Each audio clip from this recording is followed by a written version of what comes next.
Welcome to What the Health? Where anything health is fair game as we tackle the trends and bust the myths about health and wellness. Here are your hosts, Dr. Dan and Angela Toro. And welcome to another episode of What the Health, where anything health goes. I am Dr. Dan with my co-host, Angela. Thank you guys for tuning in for another one. You know, I got to do our quick little disclaimer here. So we're here for informational purposes only, having a discussion about health, in no way offering individualized medical health advice. Always talk to your trusted healthcare provider for questions specific to you. So that being said, what are we talking about today?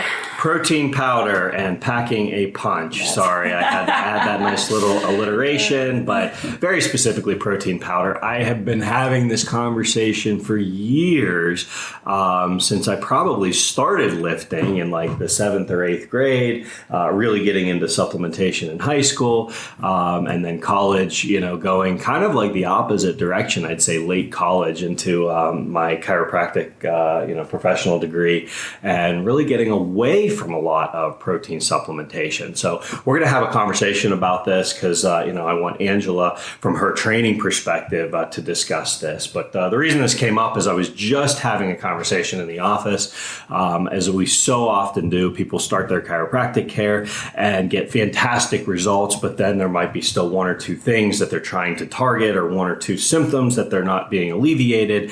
And so again, as we always do, we go down the path of asking questions and really trying to target, well, what are you currently doing that could be having an impact on your health and well-being? And this gentleman, who wouldn't consider him a bodybuilder, but certainly, trains, regularly, probably 5 to 6 days a week, and, likes to see the gains in his strength, and probably he was consuming from a protein powder supplementation about I would probably say 50 to 60 grams additional on top of his diet per day.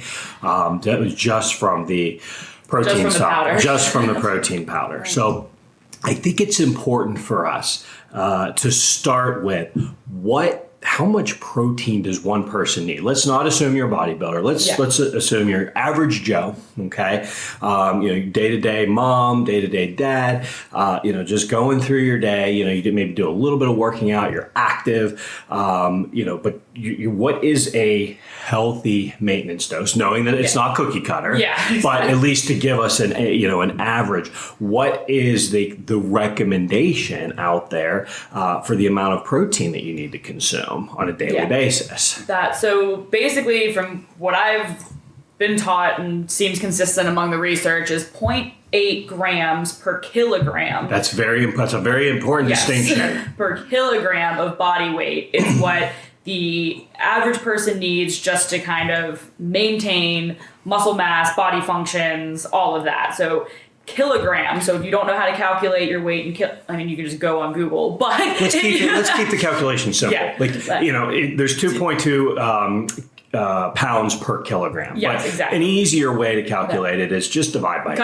Cut your weight in half. So if you're a 200-pound man and you divide it in half, yes, you're going to weigh a little bit less than 100 kilograms. Yes. So you're looking at about 80 grams of protein is what you need on a daily basis. Yeah. So now again, the amount of muscle mass that you have and how active you are, all of that plays a role into, are you trying to gain muscle mass as a bodybuilder, as an athlete, but so much goes into that. Mm-hmm. But I would say your average 200-pound man is probably looking at a little less than, 80 grams per day in terms of their protein consumption. And most protein powders in a single serving have 25 to 30 grams in a single serving. And a lot of some of them even more. I was going to say, on average, have about 25 to 30 grams per serving. And a lot of us, will add 2 scoops, or a scoop and a half. And then then put it in a shake that you're going to add peanut butter or some sort of nuts or milk or, yeah. So all of this stuff that's going to increase the protein shake. So most of the time when someone's doing a protein shake in the morning, you're getting your entire daily intake of protein that your body can actually handle before you even start, have any other meal, and protein, this is one thing again that, we have learned as you start to, dive into the biochemistry of it.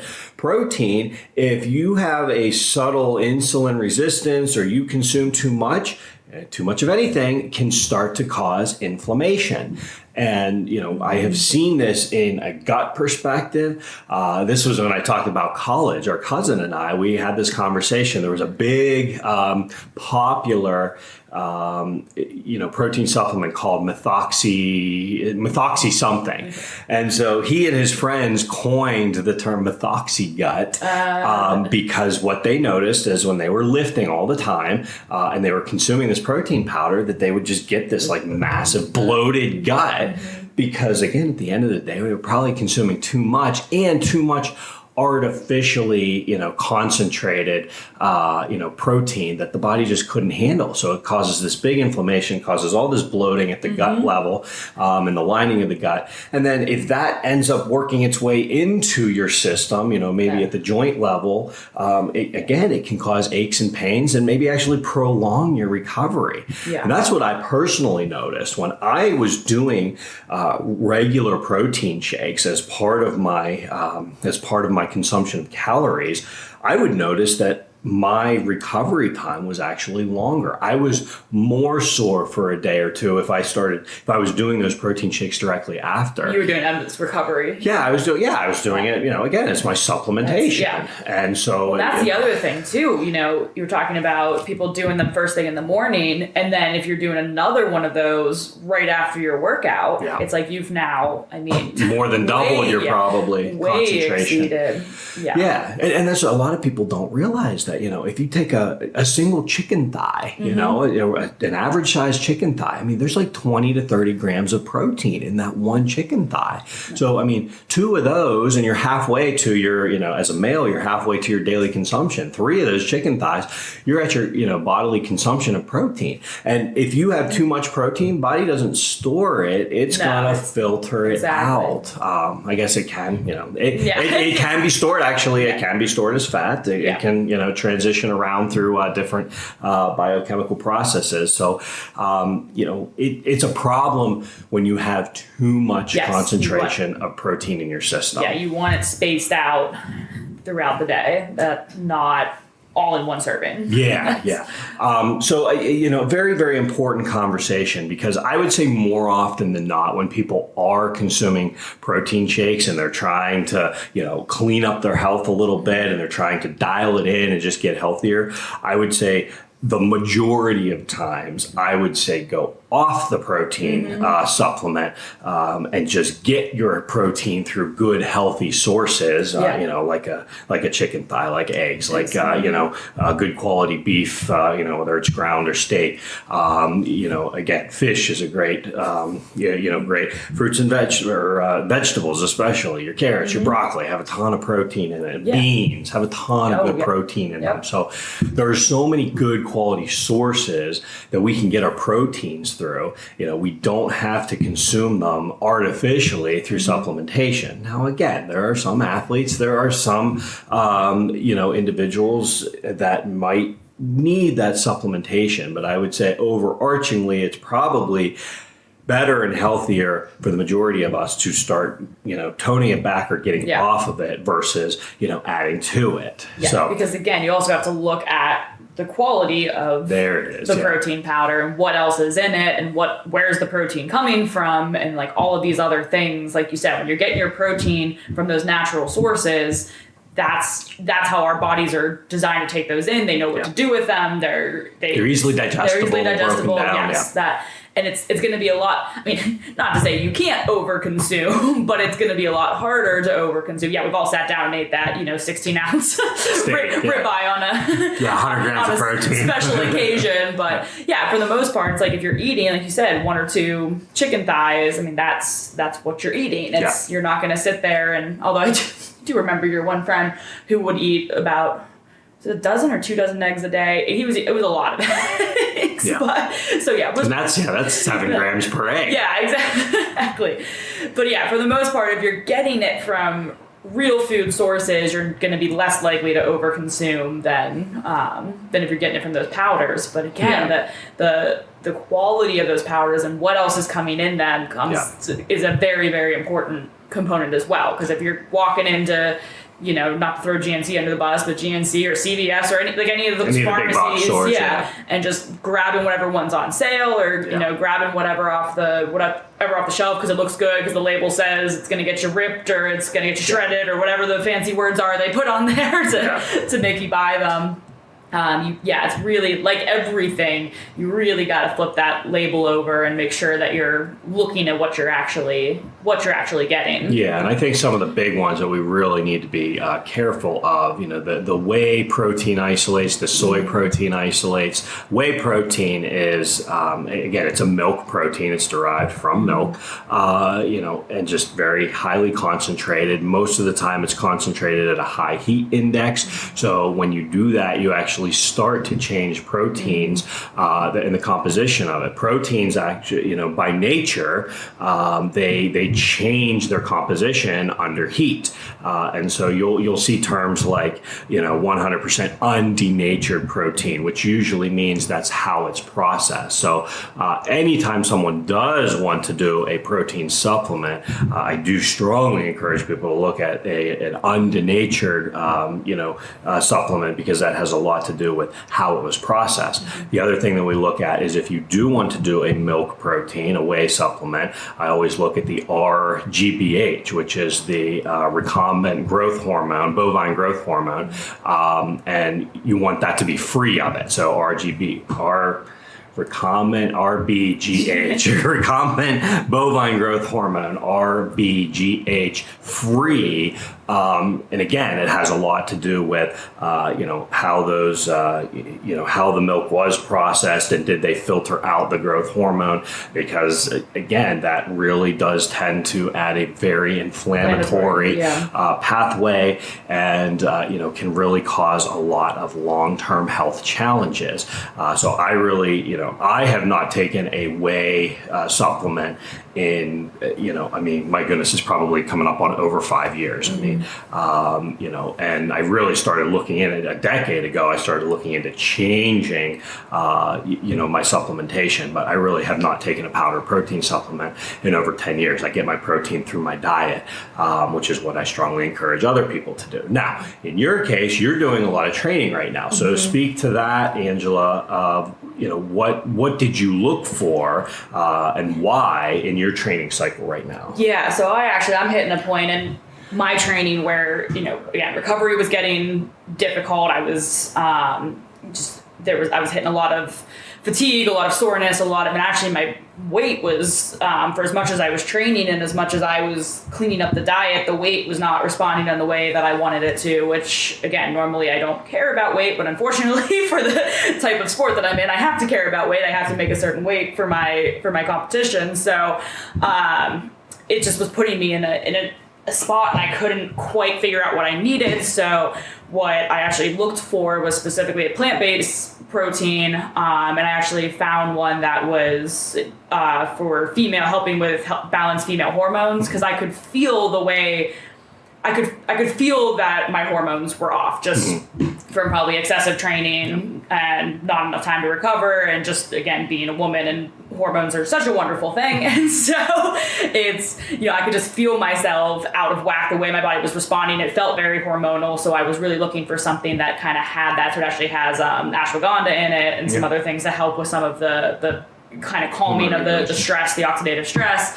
It has the MCTs in it, so it helps with the so kind of having that as well. It has digestive enzymes to help with the gut. Actually, again, to help with not getting that protein bloat. That was one of the big things. So I do notice that, like, I don't feel that like it's just kind of like sitting in your stomach, like after you've had one of those ones that can't be digested. And it only has, I just looked it up, it only has 18 grams of protein. So that was the other thing too. I didn't want something that was going to be like this massive, this massive amount of protein. So just kind of, tried to add that in to help with, again, kind of continue to help calm things down. I feel my gut feels better. I don't feel the crazy cravings throughout the day when I have it. So it seems to be giving me that kind of little extra I need. Generally, again, this is the first time I've taken a protein powder in probably 5-6 years, but it's just, I'm kind of at that point where it's like, okay, well,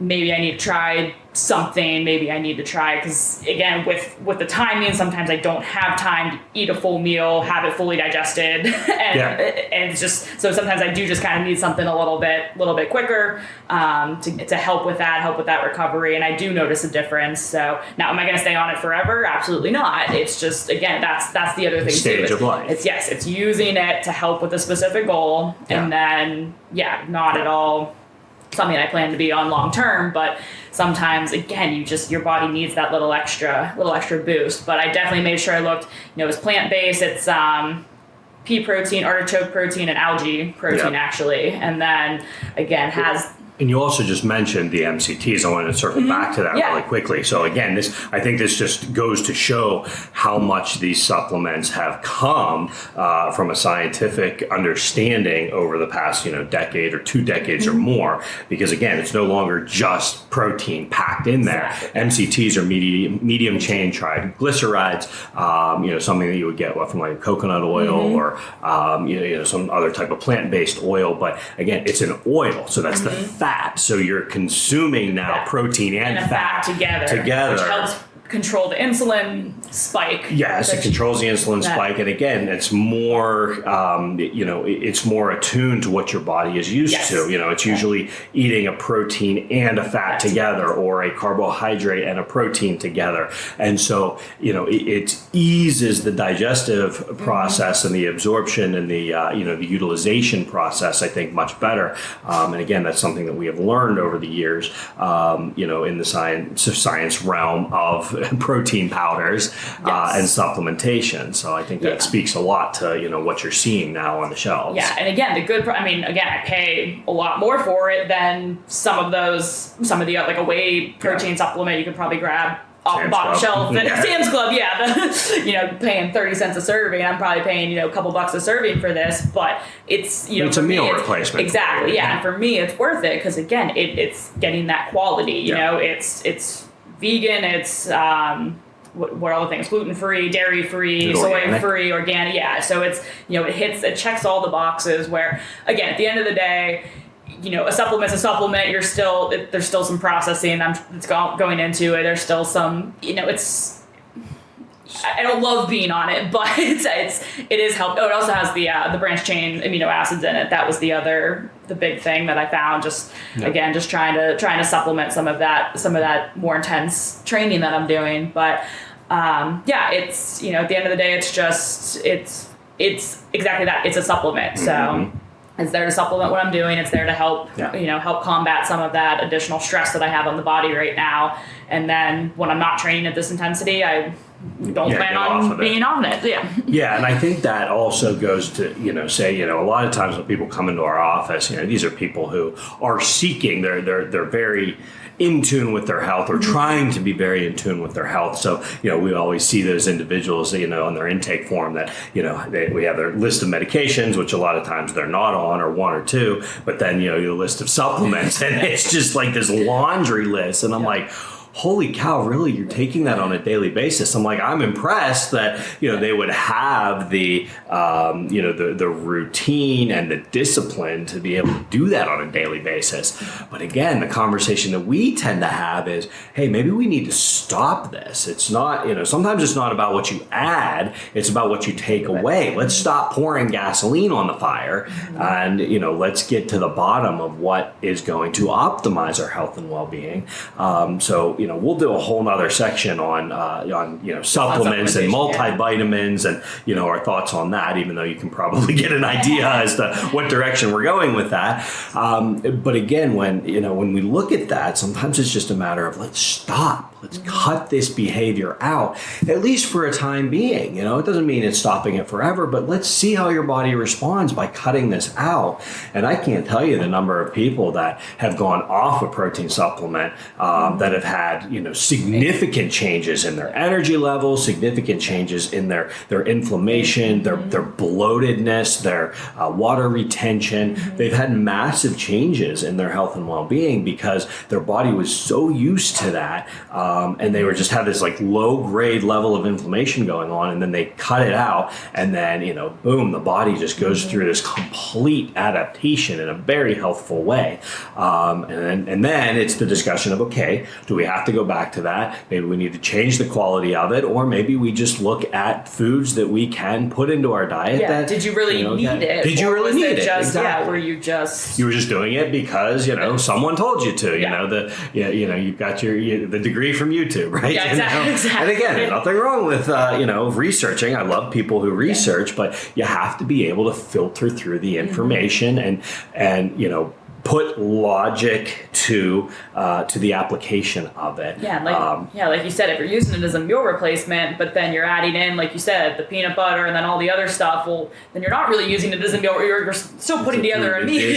Yeah, so it's a meal supplement, and you're actually having 4 or 5 meals a day instead of 2 or 3. Yeah, so. and again, if you're the average person, please stop doing the post-workout protein shakes. Just stop. Just stop. That's, again, there's a time and a place where that post-recovery or that post-workout meal becomes very important, and that's when you're training at a certain level. But for the average Joe Schmo who's going to the gym for 30 minutes to 60 minutes, you do not need to be putting that into your system. Just go, have your next meal, make sure it's a healthy one. And if you're eating a balanced, healthy diet and exercising an appropriate amount, that's going to be the best for you going forward. Yeah. So I think that's again, I think we answered a lot of questions on there. I think that's, just really a good place to kind of pause it. But, at the end of the day, I said protein powder packing a punch, and, maybe we packed a punch to protein powder. Yeah, that's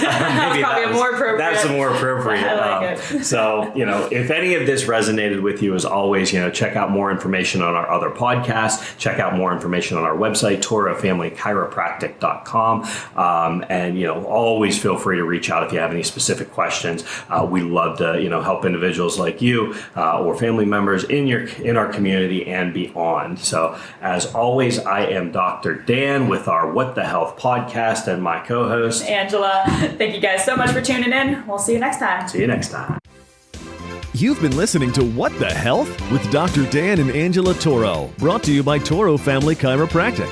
To learn more about the resources mentioned on today's show or listen to past episodes, visit www.whatthehealth.world.